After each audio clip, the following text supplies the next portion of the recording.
नमस्ते छात्राओं। आज हम देखते हैं कक्षा 10वीं की कविता गिरिधर नागर। इसके कवि है संत मीराबाई। इनका परिचय दिया है। इनका जन्म हुआ था 1516 जोधपुर राजस्थान में और मृत्यु हुई थी 1546 द्वारिका गुजरात में। संत मीराबाई बचपन से ही कृष्ण भक्ति में लीन रहा करती थी और इन्होंने गृह त्याग करके घूम घूम कर मंदिरों में भजन भी सुनाया करती थी। मीराबाई के भजन और उपासना माधुर्य भाव से ओतप्रोत है और इनके पदों में प्रेम की तल्लीनता समान रूप से पाई जाती है। इनकी प्रमुख कृतियाँ हैं नरसिंह जी का मायरा, गीत गोविंद, राग गोविंद, राग सोमठ के पद। अभी इस कविता में उन्होंने अपने आराध्य के प्रति समर्पण की भावना दर्शाई हुई है और इनके पदों का मुख्य स्वर भगवत प्रेम ही है। प्रस्तुत पदों में इन्होंने उत्सुकता, मिलन, आशा, प्रतीक्षा के ये सभी भाव अनुपम है। अभी देखते हैं कविता गिरिधर नागर। मेरे तो गिरिधर गोपाल दूसरो न कोई, जाके सिर मोर मुकुट मेरो पति सोई। छाड़ी दई कुल की कानी, कहाँ करी है कोई, संतन ढीग बैठी बैठी लोक लाज खोई। आंसुवन जल सिंची सिंची प्रेम बेली बोई, अब तो बेल फैल गई आनंद फल होई। दूध की मथनिया बड़े प्रेम से बिलोई, माखन जब काढ़ी लियो छाछ पिए कोई। भगत देखी राजी हुई, जगत देखी रोई, दासी मीरा लाल गिरिधर तारो अब मोही। इस चरण में जो भी शब्द आए हैं उस शब्द का अर्थ मैंने पहले से ही इस वीडियो में दिखाया हुआ है। अभी देखते हैं इस चरण का अर्थ। इस चरण के माध्यम से या प्रस्तुत पद के माध्यम से कृष्ण भक्त कवयित्री मीराबाई द्वारा रचित इस चरण में वो कृष्ण के प्रति समर्पण की भावना हमें दर्शाती है और आगे वो कहती है कि उन्होंने जीवन और वो कहती है कि श्री कृष्ण को ही उन्होंने अपना पति मानकर उनकी ही भक्ति की है और इसके लिए उन्होंने किसी की भी परवाह नहीं की है। अब तो फल प्राप्ति का समय आ गया है और मीराबाई आगे कहती है कि मेरे तो गिरिधर गोपाल अर्थात श्री कृष्ण ही सर्वस्व है, अन्य किसी से मेरा कोई भी संबंध नहीं है। जिस कृष्ण के सिर पर मोर मुकुट है वही मेरे पति है। मैं श्री कृष्ण को ही अपना पति या रक्षक मानती हूँ। इस भक्ति के लिए मैंने अपने माता पिता, भाई बंधु, मेरा पूरा घर मैंने छोड़ दिया है। मैंने तो अपने वंश मतलब परिवार की भी कुल मर्यादा भी सब त्याग दी है और अब मेरा कोई कुछ नहीं कर सकता।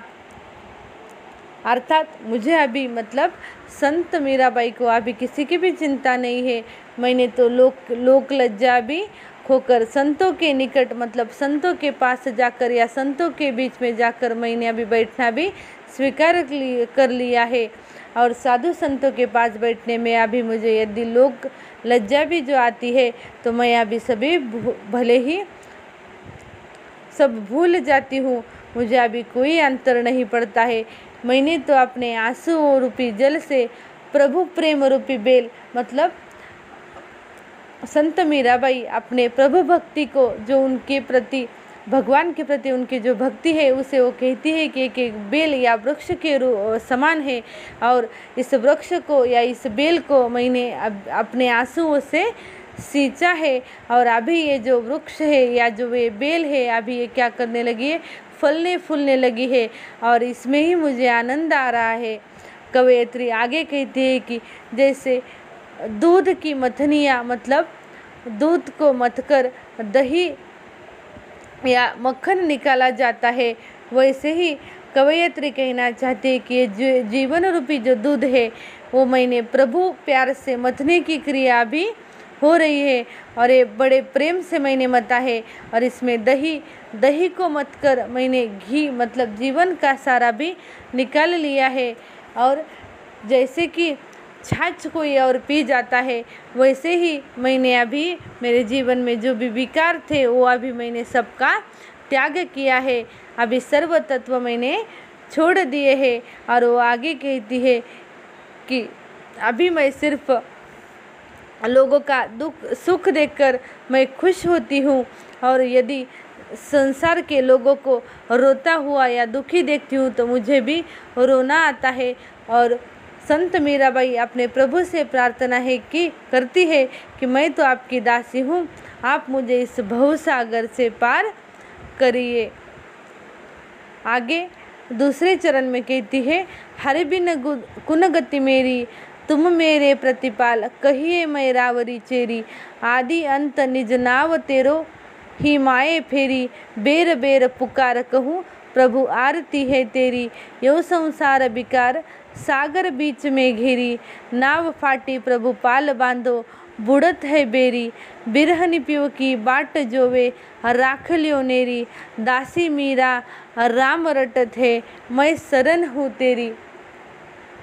इस चरण के माध्यम से कवि संत बहनाबाई कहना चाहती है कि प्रस्तुत इस पद के द्वारा संत मीराबाई कहना चाहती है कि मैंने अभी मेरे जीवन का सब कुछ त्याग लिया है, त्याग कर दिया है और श्री कृष्ण को ही मैंने अपना मान लिया है। और इस गति मतलब अभी हरि को पाना मतलब श्री कृष्ण को ही पाना, अभी यही एक मेरे जीवन का लक्ष्य है और क्या यही एक मेरी गति है। और श्री कृष्ण ही मेरे क्या रक्षण करता है, मेरे पालन करता है और मैं अभी उनकी दासी हूँ और वही मेरे अपने हैं। आगे कहते हैं कि मेरे हृदय में तेरे ही नाम का मैं जप करती हूँ, हे प्रभु यह दासी मोह भरे इस स्वार्थी संसार के भावसार के बीच मतलब ये जो संसार का नाम उन्होंने कहा है कि मैं इस संसार के सागर में अभी घिर चुकी हूँ, इस संसार के नाव से अभी तुम मुझे मुक्त कर लो, या इस नाव जो फाट रही है उस नाव के ऊपर तुम पाल बांध लो। यहाँ पाल का मतलब दिया है कि मतलब जो भी नाव के ऊपर बनाया हुआ एक कपड़े का जो घर होता है उसे कहते हैं नाव, तो उस पाल तुम बांध लो। अब ऐसा लगता है कि मैं इस समुंदर में डूबकर मर जाऊंगी, तो इसलिए मैं आपसे विनती करती हूँ, बार बार विनती करती हूँ कि तुम मुझे आकर इस संसार से बाहर निकाल लो। और वो आगे कहती है कि मैं सिर्फ आपका ही नाम रटते जा रही हूँ, आपके ही नाम का जप कर रही हूँ, जल्दी करो, मैं तुम्हारे शरण में समर्पित होना चाहती हूँ और मैं तुम्हें ही राम राम रट रही हूँ मतलब तुम्हारा ही जाप कर रही हूँ। आगे तीसरे पद में कहती है, फागुन के दिन चार होरी खेल मनारे, बिन करताल पखावज बाजे, अनहद की झनकार रे, बिन सुर राग छतीसु गावे, रोम रोम रनकार रे, सिल संतोक की केसर घोली, प्रेम प्रीत पिचकार रे, उड़त गुलाल लाल भयो अंबर, बरसत रंग पार रे, घटके पट सब खोल दिए है, लोक लाज सब डार रे, मीरा के प्रभु गिरिधर नागर, चरण कवल बलिहार रे। इस पद के माध्यम से कवि कहना चाहते हैं कि होली के माध्यम से यहाँ वो कृष्ण के भक्ति को वर्णन करती है और कहना चाहती है कि जैसे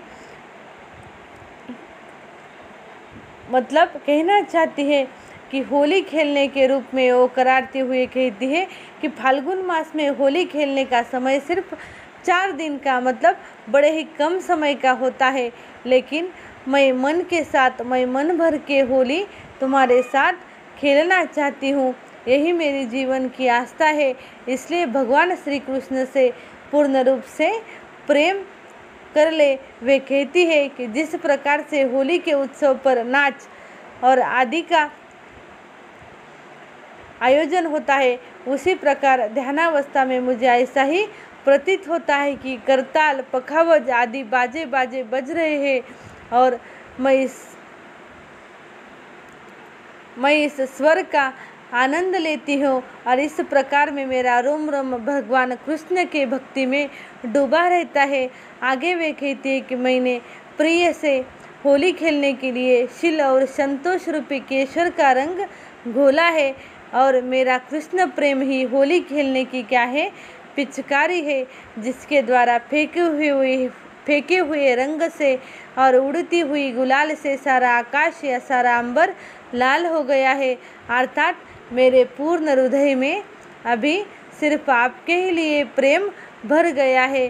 भाव यह है कि संतोष और शील को अपनाकर मैंने भगवान से प्रेम करना भी आरंभ किया है और उस प्रेम में मैं मग्न रहकर भगवान को अपना सर्वस्व अर्पण कर दिया है और अब मुझे लोक लाज का कोई भी डर नहीं है। इसलिए मैंने सब हृदय विकारों को दूर कर हृदय रूपी घर के जो दरवाजे थे वो सब पट मैंने क्या कर दिए है, सब दरवाजे मैंने खोल दी है और लोक लाज भी क्या कर दी है, छोड़ दी है। और आगे कवियत्री कहना चाहती है कि मेरे प्रिय थे कि मेरे स्वामी गोवर्धन पर्वत को धारण करने वाला, गिरिधर का मतलब है गोवर्धन पर्वत को धारण करने वाले कृष्ण भगवान है और मैंने उनके प्रेम में उनके चरण कमलों में अपना सर्वस्व न्योछावर कर दिया है। यही इस कविता के जरिए कवयित्री ने उनका कृष्ण के प्रति जो भी समर्पण है यही दर्शाया है। धन्यवाद।